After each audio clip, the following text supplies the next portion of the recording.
Buenos días, buenas tardes, buenas noches. Miren, aquí encontrando nuevas formas de comunicarnos. Les comento que estoy manejando sobre la ruta 95 Interstate. Se llama esta carretera acá en el estado de Virginia. De hecho, corre toda la costa este de los Estados Unidos, desde allá cerca de la frontera con Canadá hasta la Florida. Así es que estamos aquí buscando nuevas formas de comunicarnos, de saludarlos, de bendecirles y por supuesto siempre pensándoles. Siempre les comento que estamos siempre pensando en ustedes y forma también de compartir nuestro conocimiento, lo poquito, lo mucho que sabemos, o lo poquito, lo mucho que tenemos, y pensando en cuánto ruido hay en el mundo, ¿no? Cuánto ruido, en el amplio sentido de la palabra, ruido en todas las áreas de la vida humana. Hay ruido en la familia, hay ruido a nivel personal, ruido en los medios de comunicación, ruido en las redes sociales, ruido en el trabajo, ruido en la vida de las sociedades en el mundo, y de cómo debemos realmente prestar atención y cómo debemos realmente cultivar nuestras propias voluntades para realmente mantenernos enfocados en las cosas que estamos haciendo, las que queremos hacer y las cosas que queremos también alcanzar. Hay muchos mensajes contradictorios aún del mismo tema. Imagínese usted en el tema de Dios. Hay muchos mensajes contrapuestos. Unos dicen una cosa, otros dicen otra, otros dicen otra. Y la pregunta es, ¿cómo sé yo cuál es el camino? ¿Cómo sé yo cuál es la verdad? Y ustedes saben que la verdad es absoluta. La verdad no es contradictoria. Lo que es contradictorio son las mentiras. Lo que es contradictorio son aquellas cosas que muchos dicen o que muchos hacen. Porque muchas personas en el camino nos defraudan. Muchas personas en el camino sucumben al pecado, sucumben a sus propias debilidades, porque de alguna manera la espina dorsal que tiene cada una de nuestras vidas, que dicho de otra forma es el carácter, no lo cultivamos, no lo fortalecemos, y la falta de carácter nos hace cometer errores que no deberíamos realmente cometer. Entonces, en ese sentido, es importante que nosotros descubramos algunas cosas y que llevemos de las prácticas algunas cosas a la práctica, algunas cosas en nuestra vida. Como por ejemplo, yo soy de la opinión que en el tema de la iglesia, uno de los problemas centrales que la iglesia tiene es que existe demasiada gente débil y demasiada gente con falta de conocimiento. Y no es porque el conocimiento no esté en las manos o no esté a la disposición de todos. El conocimiento está a la disposición de todos. El problema es que es importante trabajar y es importante tener la voluntad para poder adquirir conocimiento. Yo les he comentado en estos últimos días, en una transmisión que hicimos el día de ayer, les comentaba que el mismo Señor, el mismo Dios dice que a todos aquellos, estoy parafraseando, ¿no? A todos aquellos que rehúsan adquirir conocimiento, el mismo Dios los expulsa de su presencia, porque delante de la presencia de Dios no puede haber nadie sin conocimiento.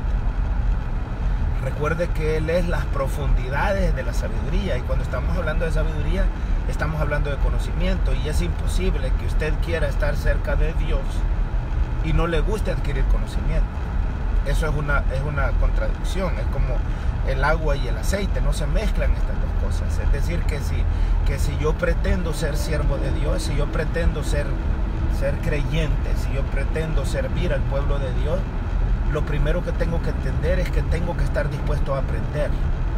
No puedo pensar que voy a sobrevivir con que otros aprendan, con que otros conozcan. Soy yo la persona que tiene que aprender. Y cuando estamos hablando del conocimiento, no estamos hablando solo del conocimiento espiritual.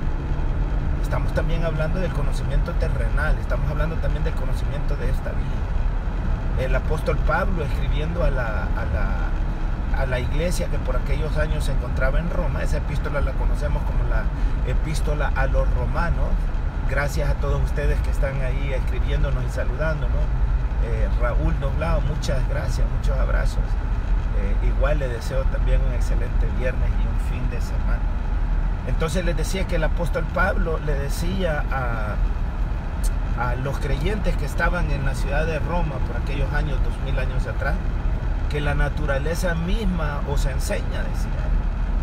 Es decir, que nosotros podemos ver la naturaleza, y en la naturaleza no solamente hay conocimiento, hay sabiduría. No solamente hay sabiduría, hay mucho conocimiento, y de ella nosotros podemos aprender. Entonces, en realidad podemos aprender de todas las cosas, en todas las áreas de nuestra vida. Inclusive podemos aprender de los niños. El Salmo 8 dice que de los que maman, imagínese usted, de los que maman o con los que maman fundaste la fortaleza. Es decir, lea el Salmo 8, vea que qué bonito. Amén. El Señor Jesucristo, en una ocasión que se le acercaron unos niños y los discípulos los querían separar, Él les dijo: dejen que los niños vengan a mí, porque de los niños también nosotros tenemos mucho que aprender. Los niños están llenos de fe, los niños están llenos de vida, de algarabía. Los niños se enfocan de una forma permanente en aquello que ellos quieren hacer. No pierden tiempo, no pierden un segundo, no pierden un minuto en las cosas que ellos no quieren hacer. Ellos están enfocados en lo que quieren hacer, y es por eso que cuando los adultos no les dejan hacer lo que ellos quieren hacer, ellos lloran. Pero nosotros estamos enfocados y gastamos toda nuestra vida adulta haciendo cosas que no queremos hacer.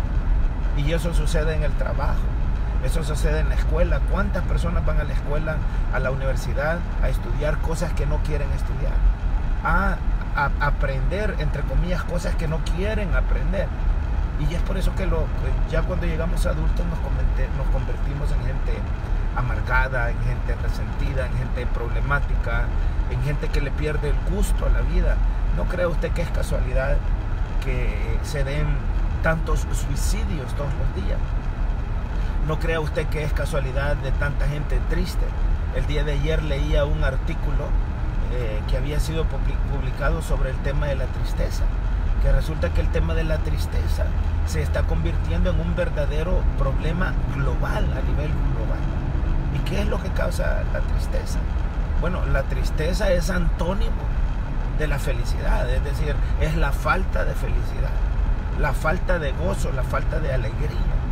Cuando estamos hablando del Espíritu del Señor, una de las cosas que el Espíritu del Señor nos regala, nos otorga, es precisamente felicidad, es precisamente alegría. Pero nosotros no podemos tener felicidad y alegría con el Espíritu del Señor si es que no lo experimentamos. Y no lo podemos experimentar a menos que lo busquemos. Dice la Escritura que nosotros debemos de acercarnos a Dios, y en la medida que nos acerquemos a Dios, Él se acercará a nosotros. Entonces, vea usted lo bonito que es cuando nosotros amarramos todos los cabos, ¿no? Todos los puntos, el punto A, B, C, y entonces podemos encontrar el verdadero significado de las cosas, que de eso es de lo que se trata. Cuando el Señor Jesús estaba frente a Pilato, y Pilato le preguntó: ¿quién eres? Bueno, ustedes saben que una de las cosas que el Señor hizo fue enmudecer, porque la verdad de las cosas es que frente a la necedad, frente a la insensatez, frente a la violencia, frente a la mentira, lo más sensato que nosotros podemos hacer es callar, y eso es lo que el Señor hizo. Es decir, Pilato fue un hombre insensato, fue un hombre violento, grosero, malcriado, abusivo, irrespetuoso de los demás, intolerante de los demás. Es decir, fue un desastre de ser humano. Y frente a él, cuando Pilato lo cuestionaba, y cuando Pilato le dijo: ¿no sabes que yo tengo el poder para crucificarte? Es decir, para mandarte a esa cruz o para dejarte en libertad. Entonces el Señor le tuvo que obligadamente responder, y le dijo: ningún poder tendría sobre mí si no te hubiese sido dado del cielo. Y le agregó y le dijo: yo tengo el poder no solamente para poner mi vida, sino también para levantarla, hablando de su propia resurrección y de lo que iba a pasar en ese fin de semana precisamente. Entonces, pero cuando Pilato insiste y le cuestiona y le pregunta sobre más cosas, El Señor le dice que Él es el camino, que Él es la verdad y la vida. Y Pilato le pregunta, ¿qué es la verdad? Imagínese usted, ¿qué es la verdad? Pero esa pregunta de sobre qué es la verdad, no solamente la tenía Pilato, esa pregunta la tienen millones de personas en el mundo. ¿Qué es la verdad? Si usted quiere saber qué es la verdad de una forma simple, la verdad tiene un nombre, la verdad se llama Jesús. Y si usted quiere encontrar la verdad, estoy aquí detenido en el tráfico. Les decía, es una carretera interestatal de 3 carriles de un lado y 3 carriles de otro. Y miren, estacionado, parqueado aquí en mera carretera porque hay tanto tráfico. El área metropolitana de Washington DC, haciendo un paréntesis, son alrededor de 50 millas a la redonda, es decir, 90 kilómetros a la redonda. Incluye la capital, que es Washington DC, que son aproximadamente 16 millas cuadradas, y el sur del estado de Maryland y el norte del estado de Virginia, que es en donde me encuentro ahora mismo manejando, y vivimos alrededor de unos 7 millones de personas en estas 50 millas a la redonda. Así que las carreteras, al igual que en todas las ciudades del mundo, siempre están muy llenas, topadas, como decimos nosotros. Pero bien, entonces el Señor le decía a Pilato, yo soy el camino, yo soy la verdad y yo soy la vida. Y así como Pilato no entendió, y así como Pilato nunca en toda su vida conoció la verdad, porque tuvo la verdad manifestada en carne frente a él, en la persona y en la figura de Cristo Jesús el Señor, pero no la conoció. Y la mayoría de nosotros tenemos el mismo problema el día de hoy, muy a pesar de que la información para que nosotros conozcamos la verdad está ahí. Imagínese usted que cuando nosotros hablamos de Jesús, para nosotros los seres humanos naturales, hablar de Jesús es hablar de religión. Cuando hablamos de los evangelios, la gente piensa en religión, en idolatría, y para muchos los evangelios o la Biblia son cuentos, es decir, son historias inventadas por los hombres. Pero para muchos lo que menos representa la Biblia es conocimiento, lo que menos representa los evangelios es conocimiento, lo que más representa es religión, es ignorancia. Y la verdad es que nada podría estar más alejada o más alejado de la verdad que ese tipo de pensamientos. Porque la realidad de las cosas es que cuando Jesús le dijo a Pilato 2000 años atrás, yo soy el camino, yo soy la verdad, yo soy la vida, lo que en realidad le estaba diciendo es que en mí puedes encontrar las respuestas que quieras a las preguntas más profundas, más complicadas o más delicadas que tú puedas tener en la vida. Entonces, ¿por qué sufrimos nosotros los seres humanos? Por la falta de verdad en nuestras vidas. ¿Por qué nos complicamos? Por la falta de verdad. ¿Por qué tenemos problemas con las relaciones humanas? Por la falta de verdad. ¿Por qué tenemos problemas en el matrimonio? ¿Por qué tenemos problemas con los hijos?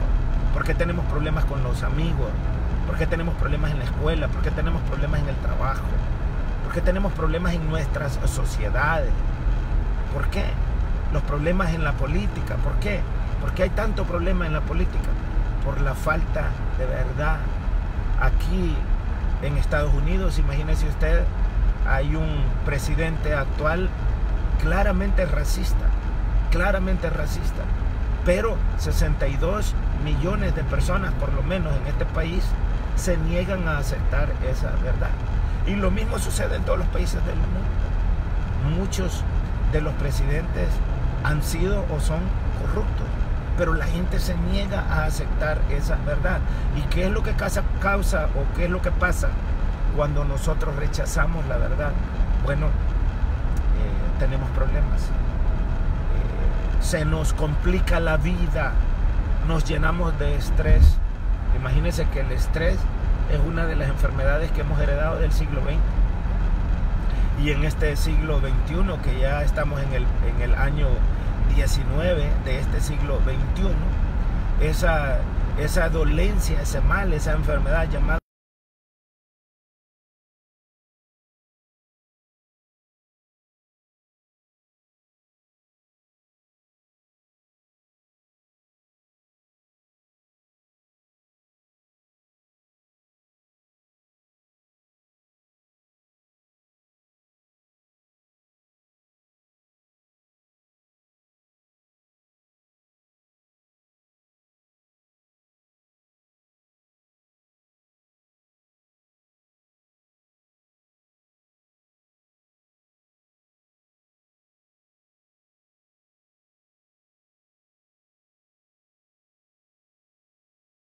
cada uno de nosotros vive, vamos a seguir teniendo estos problemas que estamos teniendo.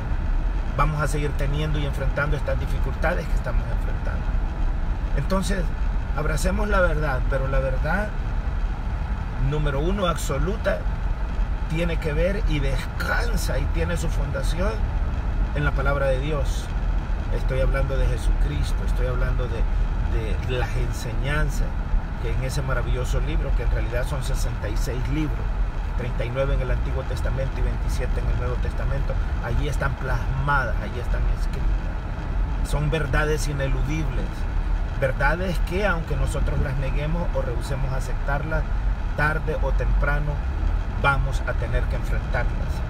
Dice la Escritura que va a llegar el día en el cual toda rodilla se doblará y confesará que Jesucristo es el Señor. Si usted me pregunta en lo personal, yo prefiero doblar mi rodilla hoy que doblarla en aquel día en el cual ya no va a haber ninguna esperanza de salvación. Y cuando estamos hablando de salvación, no estamos hablando solamente de no ir al infierno después de la muerte, o de no terminar el lago de fuego, que esa es parte de la teología bíblica, para después de esta vida,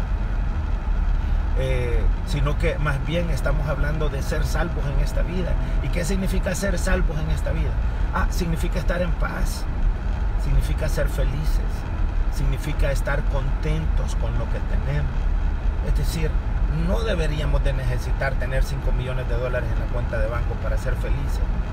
¿Sabe usted que la palabra del Señor dice que al pobre la esperanza lo alimenta, pero al rico su riqueza no lo deja dormir? Entonces, si millones de dólares que yo pudiese tener en mi cuenta de banco me van a quitar el sueño, oiga, es mejor que no los tenga. Porque a eso se refirió el Señor Jesús. Y Él dijo, mi paz os dejo, mi paz os doy, no como el mundo la da. Imagínate qué cosa más bonita, ¿verdad? No como el mundo la da. Entonces, ¿qué es lo que el Señor nos ofreció? Nos ha ofrecido paz. El Señor no nos ha ofrecido dinero. El Señor no nos ha ofrecido casas, carros. No nos ha ofrecido ninguna de las cosas materiales, ni económicas, ni poder de este mundo. Él nos ha ofrecido paz. Ese es el regalo de Dios, paz. Pero para tener paz tenemos que comenzar con adquirir conocimiento. Tenemos que comenzar con entender el meollo del asunto, la realidad de las cosas. Y eso, por supuesto, significa de nuestra fuerza de voluntad. Es un proceso. Es un proceso que entre más pronto lo comenzamos, más pronto lo vamos a conseguir. Porque recuerde usted que toda caminata de 1000 millas comienza siempre con el primer paso. Yo, la iglesia en la cual crecí, hasta los 18 años de edad, se llamaba Los Alcohólicos Anónimos. Yo no crecí ni en el catolicismo, ni en la iglesia evangélica, ni en ninguna de estas iglesias. La iglesia a la cual asistí, que es a la que mi padre me llevaba, se llamaban Los Alcohólicos Anónimos. Y ellos decían muchas cosas que hoy las recuerdo y los entiendo. Como cuando decían los Alcohólicos Anónimos, un paso a la vez, de 24 en 24, compañeros, decían ellos. Y es cierto, con paciencia, un paso a la vez. Pero la clave está en que comencemos y en que comencemos hoy. Así es que se les ama. Gracias a ustedes que han estado ahí presentes, acompañándome, porque voy solo aquí en el vehículo, pero de esa manera pues me siento menos solo. Y les comento que voy para una ciudad que se llama Viena, aquí en el área metropolitana de Washington, que está a la par de otra ciudad que es muy conocida en esta zona. Si ustedes viven en esta zona sabrán dónde es Viena, pero hay otra ciudad porque hay un centro comercial que es muy famoso aquí en esta zona, que se llama Tyson's Corner Mall. Hay una ciudad ahí que se llama Tyson's Corner, hay otra ciudad ahí que se llama McLean. McLean, por cierto, es donde están las oficinas centrales de la CIA, la Agencia Central de Inteligencia de aquí de los Estados Unidos. Entonces, a una ciudad adyacente que se llama Viena, voy precisamente a tomar un examen, un test. Así es que ahí les pido sus oraciones hoy para que podamos pasar este examen para unas licencias de trabajo que estamos trabajando por conseguir aquí en el área donde vivimos. Así es que muchísimas gracias de nuevo, se les bendice y esperamos no ser molestos para ustedes. Vamos a estar haciendo estas conexiones así de vez en cuando, diferentes horarios para que conversemos. Así es que le voy a dar vuelta a la cámara para que ustedes vean un ratito la carretera en la que vamos y a ver si me deja esta cosa por aquí. Vamos a ver.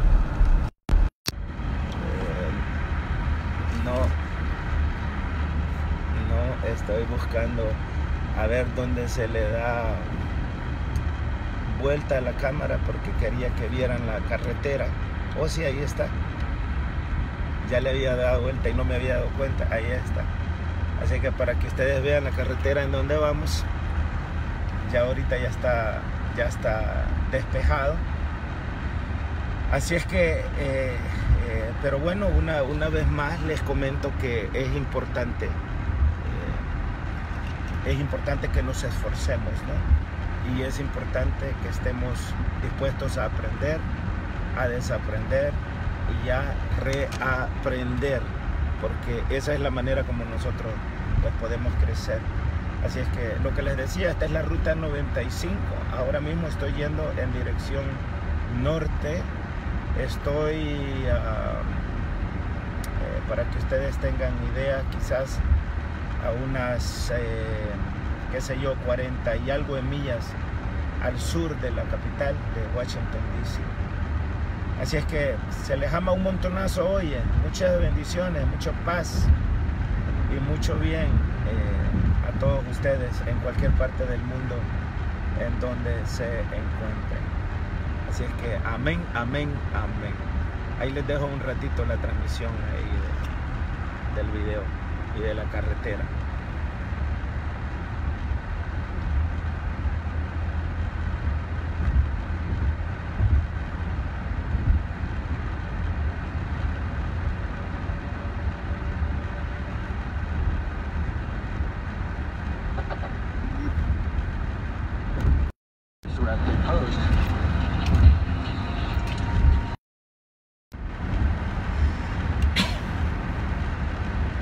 Found dead in Hyannisport. A grief-stricken Ethel Kennedy saying in a statement, "The world is a little less beautiful today."